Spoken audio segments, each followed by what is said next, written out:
ഓ എന്നാലും എന്റെ പൊന്നുമോനെ അമേരിക്കയിൽ നിന്ന് വന്നിട്ട് നീ ഇത്ര പെട്ടെന്ന് തിരിച്ചു പോകുമെന്ന് ഞാൻ വിചാരിച്ചില്ല. എന്റെ അമ്മയ്ക്ക് അറിയാവുന്നല്ലേ എന്റെ തിരക്ക്. നിങ്ങൾ പിന്നെ ഇത്രയും കിടന്ന് വിളിച്ചോണ്ടാ അവളെയും പിള്ളേരെയും പോലും കൂട്ടാതെ ഞാനിങ്ങ് പോകുന്നത്. അവിടെ വിഷമം കൊണ്ട് പറയുന്നതാ, നീ അന്ന് അത്ര വലിയ കാര്യമാക്കണ്ട. അച്ഛാ, നിങ്ങളെയും ഈ നാടും ഒക്കെ വിട്ട് പിരിഞ്ഞ് നിൽക്കുന്നതിൽ എനിക്കും നല്ല വിഷമമുണ്ട്. പക്ഷെ എന്തോ ചെയ്യാനാ. തന്നെയല്ല, ഉടനെ ഒന്നും ഇനി ഇങ്ങോട്ടൊന്നും വരാൻ പറ്റുമെന്ന് തോന്നുന്നില്ല. സാരമില്ല മോനെ, നിങ്ങൾ സുഖമായിട്ട് അങ്ങ് ജീവിച്ചാൽ മതി. പിന്നെ ഒരാപത്ത് വന്നാല് ഓടി വരാൻ ഒരു മനുഷ്യരും ഇല്ല. ആ ഒരു പ്രയാസം മാത്രമേ ഉള്ളൂ. അതൊക്കെ എനിക്ക് അറിയാമേ. അതുകൊണ്ടല്ലയോ നിങ്ങളുടെ കാര്യങ്ങൾ നോക്കാൻ ഞാൻ ഒരാളെ ഏർപ്പാടാക്കിയിട്ടുണ്ട്. ആരാടാ? വല്ല ബംഗാളി വല്ലതും ആയിരിക്കും. ബംഗാളിയും ബീഹാറിയും ഒന്നും അല്ല, ഇത് സെറ്റപ്പ് വേറെയാ. ഞാൻ അങ്ങ് അമേരിക്കയിൽ നിന്ന് ഇമ്പോർട്ട് ചെയ്തതാ. മിസ്റ്റർ എഡ്വേർഡ് ലിവിങ്സ്റ്റൺ, കയറി വരൂ.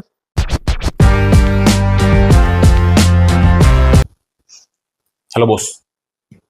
ഇവനാണ് AI robot Edward Livingston. Latest AI technology നിർമ്മിച്ചതാ. മനുഷ്യനേക്കാൾ നന്നായിട്ട് ചിന്തിക്കാനും പ്രവർത്തിക്കാനും ഒക്കെ ഇവന് കഴിയും. അമേരിക്കയിൽ ഇവരിപ്പോ സർവ്വസാധാരണമാണ്. എൻ്റെ ഒരു ഫ്രണ്ടിന്റെ കമ്പനിയിൽ ഇവനുൾപ്പെടെ 100 എണ്ണത്തെ നിർമ്മിച്ച് ഞാൻ ഒരെണ്ണം ഇങ്ങ് വാങ്ങിച്ച് നിങ്ങൾക്കൊരു ഉപകാരം ആയിക്കോട്ടെ എന്ന് വിചാരിച്ചു. പിന്നെ ആള് നിസ്സാരക്കാരനൊന്നുമല്ല. അമേരിക്കയില് $50,000 നമ്മുടെ നാട്ടില് 50 ലക്ഷം രൂപയോളം വരും. നമസ്തേ. ഈ സാധനം കടിക്കുവോ? അവനൊരു പാവം അച്ഛൻ. നമസ്തേ. ആഹാ, ഇവന് മലയാളമൊക്കെ അറിയാമല്ലോടാ മോനെ. അതൊക്കെ അവിടെ വെച്ച് തന്നെ ഞാൻ പ്രോഗ്രാം ഒക്കെ ചെയ്തിട്ടാണ് അവനെ കൊണ്ടുവന്നിരിക്കുന്നത്. Mister Edward Livingstone, yes boss. Come on. ഇവിടുത്തെ ജോലികൾ എന്തൊക്കെയാണെന്ന് താങ്കൾക്ക് ഞാൻ കാണിച്ചു തരാം. Okay boss.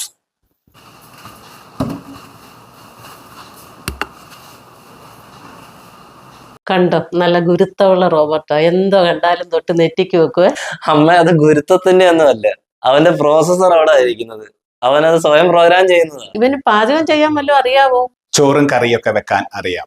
പിന്നെ പുട്ട്, ദോശ, ഇഡ്ഡലി, ചപ്പാത്തി ഇതൊക്കെ ഉണ്ടാക്കാൻ അറിയാം. മട്ടൻ കറി, ചിക്കൻ കറി, ബീഫ് കറി ഇതൊക്കെ വെക്കാൻ അറിയാം. പിന്നെ ചായ, കാപ്പി ഒക്കെ ഇടും. അമ്മ പേടിക്കണ്ട. ആള് മിടുക്കനാണല്ലോ. Thank you.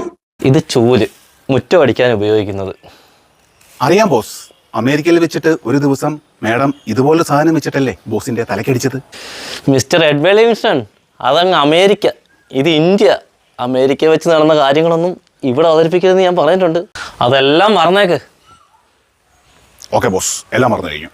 ചൂലെടുത്തൊന്ന് മുറ്റം അടിച്ച് കാണിക്ക്.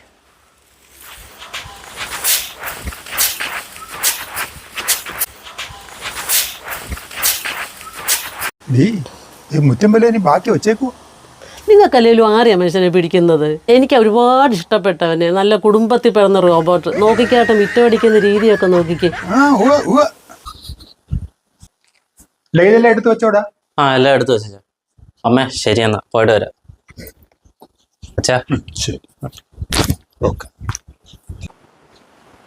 മിസ്റ്റർ എഡ്വേർഡ് ലിവിങ്സ്റ്റൺ, നിനക്ക് എന്തോടാ ഞാൻ തരുന്നത്? എനിക്കൊന്നും വേണ്ട ബോസ്. ബോസ് സന്തോഷത്തോടെ ജീവിച്ചാൽ മതി. ഇവരെ ഞാൻ നിന്നെ ഏൽപ്പിച്ചിട്ടാ പോകുന്നത്. നോക്കിക്കോണം പൊന്നുപോലെ. ഞാൻ എൻ്റെ സ്വന്തം അച്ഛനമ്മയെക്കാൾ നന്നായിട്ട് ഇവരെ നോക്കിക്കോളാം.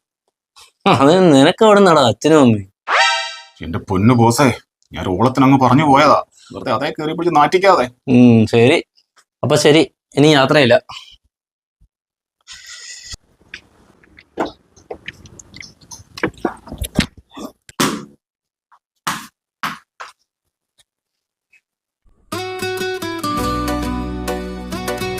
മോനെ, എന്തൊക്കെയുണ്ട് അവിടെ വിശേഷം? എല്ലാരും സുഖമായിരിക്കുന്നു അച്ഛാ. അവിടോ? ഇവിടെ എല്ലാവർക്കും സുഖം മോനെ. അമ്മ എന്തിയേ?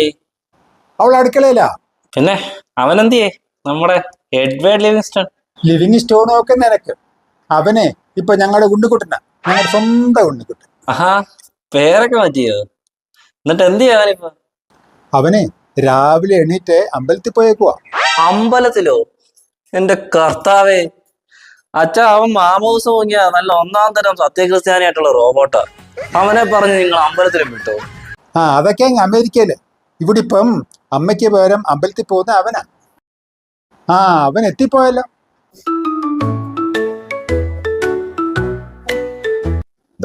ചന്ദനം. അതാണ് നിന്റെ ബോസാണ്. Hello boss.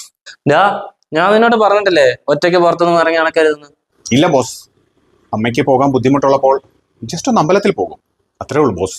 അവസാനം നിന്നെ പിടിച്ചവിടുത്തെ പൂജാരിയാക്കായിരുന്നാ മതി. എന്തേലും ആട്ടെ, നീ അവിടെ ഓക്കെ ആണല്ലോ? ഞാൻ ഡബിൾ ഓക്കെയാണ് ബോസ് ഇവിടെ. എനിക്ക് ഈ നാട് ഒരുപാട് ഇഷ്ടപ്പെട്ടു. ഒരുപാട് ഇഷ്ടപ്പെടാതിരിക്കുന്ന നല്ലത്. എന്നാ ശരി, ഞാൻ വെക്കുവാ. ഉണ്ണിക്കുട്ടാ, നിനക്ക് ഇപ്പൊ ശരിക്കും എത്ര വയസ്സായി കാണും മോനെ? അമ്മേ, ഞങ്ങൾ റോബോട്ടുകൾക്ക് നിങ്ങൾ മനുഷ്യരെ പോലെ ജനനവും മരണവും ഒന്നും ഇല്ലല്ലോ. ഓ, അത് ശരി. അപ്പൊ ഞങ്ങളൊക്കെ പോയാലും നീ ഈ ഭൂമിയിൽ തന്നെ കാണും, ഇല്ലടാ മോനെ?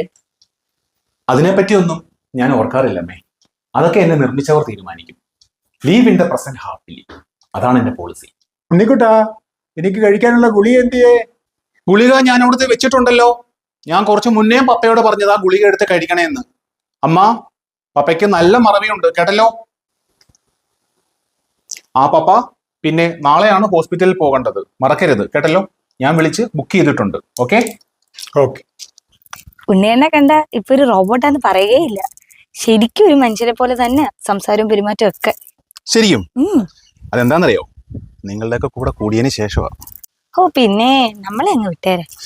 ഹസ്തരേഖാശാസ്ത്രം ഒക്കെ അറിയാം എനിക്ക്. ആ കൈ ഇങ്ങോട്ട് തന്നാല് ഞാൻ നോക്കി ലക്ഷണം പറയാം. ഓ അമേരിക്കയിൽ കൈനോട്ടാ പണി. പെൺകുട്ടിയുടെ കയ്യിൽ കയറി പിടിക്കാൻ ആൺകുട്ടികൾ പല പണികളും നോക്കും. അതിന് ഞാൻ ആൺകുട്ടിയല്ലല്ലോ, റോബോട്ടല്ലേ. അപ്പൊ കുഴപ്പമില്ലല്ലോ. ആ ഭൂതി അങ്ങ് മനസ്സിലിരിക്കട്ടെ ഉണ്ണി റോബോട്ടെ. ശരി, കൈ തുറന്നില്ല, മുഖം നോക്കി ലക്ഷണം പറഞ്ഞാലോ? ആ എന്നാ പറ. 6-ാം വയസ്സ് വരെ ദിവസേന മറ്റുള്ളവരുടെ കയ്യിൽ നിന്ന് തല്ലു വാങ്ങുന്ന ഒരു കുട്ടിയായിരുന്നു ലീലാമണി. വീട്ടുകാർ എത്രയൊക്കെ ശ്രമിച്ചിട്ടും ഒരു മാറ്റവും ഇല്ല. അവസാനം ഒരു മന്ത്രവാദി വീട്ടിൽ വന്ന് മരത്തെ കെട്ടിയിട്ട് തല്ലി, വടി ഒടിയുന്നവരെ. അതിനുശേഷമാണ് കുറച്ചൊക്കെ അടക്കവും ഒതുക്കവും ഒക്കെ ഉണ്ടായത്. പുളുക്കഥയാണോ എന്നറിയില്ല, പക്ഷെ ഇങ്ങനെ ഒരു ചരിത്രമുണ്ട് ലീലാമണിക്ക്, അല്ലേ? അയ്യോ എന്റെ കൃഷ്ണ, ഇത് പണ്ട് എന്നെ വഴിയിലിട്ട് തല്ലി ആരോ പറഞ്ഞു തന്നതാ. മിക്കവാറും ആ നിക്കറുമുള്ളി അനീഷായിരിക്കും. ഞാൻ ഇന്ന് അവന് ശരിയാക്കും. താനൊന്ന് അടങ്ങടോ. തനിക്ക് ഇപ്പോഴും ഒരു മാറ്റം ഇല്ലല്ലോ എന്റെ വഴക്കാളിയെ. ദേ ഉണ്ണിയേട്ടാ, വെറുതെ ദേഷ്യം പിടിപ്പിക്കല്ലേ. പഴയ കാര്യങ്ങൾ കുത്തിപ്പൊക്കെ ആർക്കാരും ദേഷ്യം വരത്തില്ലേ? താനൊന്ന് അടങ്ങടോ. ശരി, ഞാൻ വേറൊരു കൂട്ടം കാര്യം അങ്ങോട്ട് പറയട്ടെ. പറ. ആരെങ്കിലും മാവേലിക്കര രജിസ്റ്റർ ഓഫീസിൽ വെച്ചിട്ട് രജിസ്റ്റർ മാരേജ് ചെയ്യുന്ന സ്വപ്നം കണ്ടിട്ടുണ്ടോ? ഈശ്വര, ഇതും ആരോ പറഞ്ഞു തന്നതാ. ആര്? ആർക്കൊക്കെ അറിയാം ഇത്? എന്ത് ബുദ്ധിയാടോ തന്റെ? പിന്നെ എങ്ങനെയാ? ഇതൊക്കെ ശാസ്ത്രാ കുട്ടിയെ. ഇനിയുണ്ട്, പറയട്ടെ. പറ. തന്റെ മനസ്സിൽ ആരാണോ അയാളുമായുള്ള തന്റെ വിവാഹം നടക്കും. നടന്നത് തന്നെ. ഈ ഒരെണ്ണം മാത്രം പൊട്ടത്തരയപ്പോ ഈ ജന്മം നടക്കൂല. അതെന്താടോ? സൂര്യൻ ചിലപ്പോ പടിഞ്ഞാറ് ഉദിക്കായിരിക്കും, എന്നാലും ഇത് നടക്കൂല. അതെന്താ അത്ര ഉറപ്പിച്ചു പറയാൻ കാരണം? രജിസ്റ്റർ മാരേജിനെ 1 മാസം മുന്നേ നോട്ടീസ് ഇടും. ഏതെങ്കിലും ഒരു തെണ്ടി പോയി അതെടുത്ത് സോഷ്യൽ മീഡിയയിൽ ഇടും. വീട്ടുകാരറി, നാട്ടുകാരറി, പിന്നെ എന്നെ വീട്ടിൽ നിന്ന് പുറത്തിറക്കുവോ? പിന്നെ എങ്ങനെ നടക്കാനാ എന്റെ മണ്ടൻ റോബോട്ട്? അതൊക്കെ നടക്കും, കാണണോ?